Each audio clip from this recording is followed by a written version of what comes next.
Уважаемые жители Республики Коми, добрый день. Сегодня очередное сообщение. Сначала, как обычно, цифры эпидемиологические. На сегодняшний день вектором референс-лаборатории подтверждено 305 случаев. При этом хочу вам сказать, что я последний раз сегодня говорю о подтверждении лаборатории референс вектором, потому что с сегодняшнего числа Головным Роспотребнадзором, Федеральной службой Роспотребнадзора разрешено нашей лаборатории Роспотребнадзора, она приравнена к референс, то есть к наивысшей компетенции. И с сегодняшнего дня наш Роспотребнадзор, наша лаборатория является экспертной. Поэтому вот с завтрашнего дня все подтверждения, то есть они у нас, во-первых, не будут идти нарастающим, то есть мы будем давать вам цифру суточную, не будем ее вот накапливать 3-4-дневную, и она будет объективной каждые сутки. У нас сегодня 402 случая, которые были первично подтвержденные, причем вчера я вам говорил 406 и не оговорился.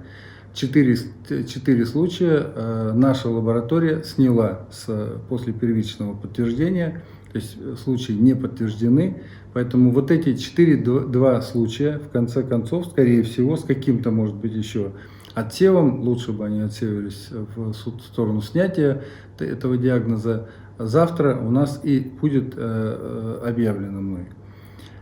По вопросам дальнейшего продолжения медикаментозной терапии. Я уже вам говорил, что это сегодня одно из основных наших направлений. Мы начали такую терапию, 4120 человек у нас в реестре. Это медикаментозная терапия, которая носит решающий характер в том смысле, что человек или заболеет, или перенесет тяжело, или перенесет в легкой форме. И, как правило, это вся терапия людям, которые находятся на дому, я это подчеркиваю. Поэтому это важно, потому что это будет проходить под контролем врачей участковых. И тем не менее, это нужно делать в обязательном порядке, потому что, еще раз повторяю, от этого зависит, или вы перенесете в легкой форме, если заболевание есть, или просто получите профилактическую терапию и не заболеете вообще. Третья история, очень важная. Ко мне было сразу несколько обращений нескольких городов, жителей нескольких городов, о том, что появилось объявление на подъездах домов, что будет проводиться дезобработка. Я вам об этом говорил. Действительно, дезобработка мы начали. Это обязательное условие борьбы, в том числе с нераспространением вируса. Но объявления, которые появились на подъездах, они, конечно, ни в коем образом нас не устраивают. Там написано о том, что сумма за дезобработку будет включена в расчеты за месяц. Это абсолютно неверно. Мы, что называется, этих условий не ставили и об этом не договаривались. Поэтому я дал поручение Министерству ЖКХ республиканскому и стройконтролю, чтобы проверили всю ситуацию, просчитали какие-то деньги с тем, чтобы они не ложились ни в коем случае бременем на жителей республики, но в то же время и нельзя их перекладывать полностью на управляющие компании, потому что мы тем самым управляющие компании тоже разорим.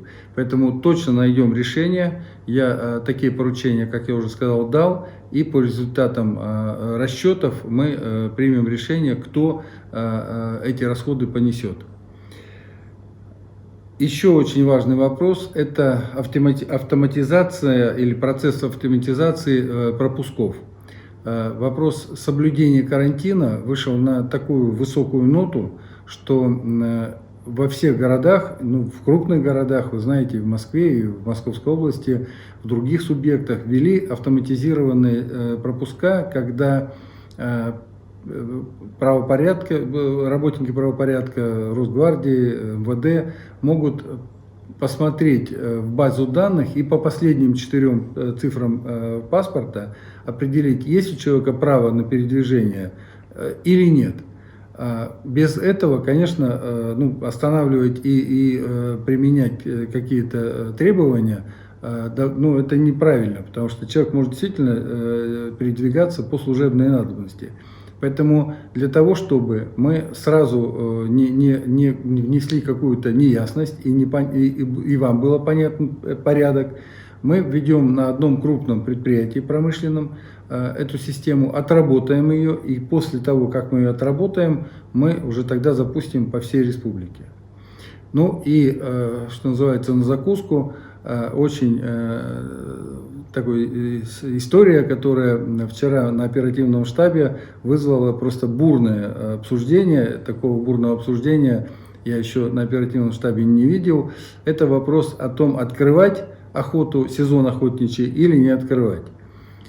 Скажу сразу, что у меня, мое мнение как человека и как специалиста, понимающего, к чему это может привести, конечно, не открывать. Почему? Потому что все рядом расположенные субъекты, где к тому времени охота или уже закончится, или точно так же не будет открыта, потому что очень многие субъекты, я с коллегами разговаривал, с губернаторами других субъектов областей, очень многие охотничий сезон не открывают. Безусловно, эти охотники поедут к нам в республику, и в хорошее бы время, да, не во время пандемии, это было бы здорово, потому что это дополнительные люди, а гостям мы всегда рады. Но в этой ситуации это дополнительные 1500–2000 тысячи человек, это по самым скромным подсчетам, и факт того, что никто из них не приедет больной, я такого поручиться не могу. Поэтому я дал поручение Минприроде республиканской, чтобы они взвесили все за и против, обсудили это со всеми общественными организациями и доложили мне решение, которое окончательно я приму, опять же, доложив об этом вам на очередном нашем включении. Уважаемые жители Республики Коми, на сегодняшний день все. Вся информация, которую я хотел вам донести, я вам рассказал. Будьте здоровы, соблюдайте режим самоизоляции. Еще раз повторяю, это самая главная сегодня мера при предотвращении и распространении инфекции. Будьте здоровы. Всего доброго.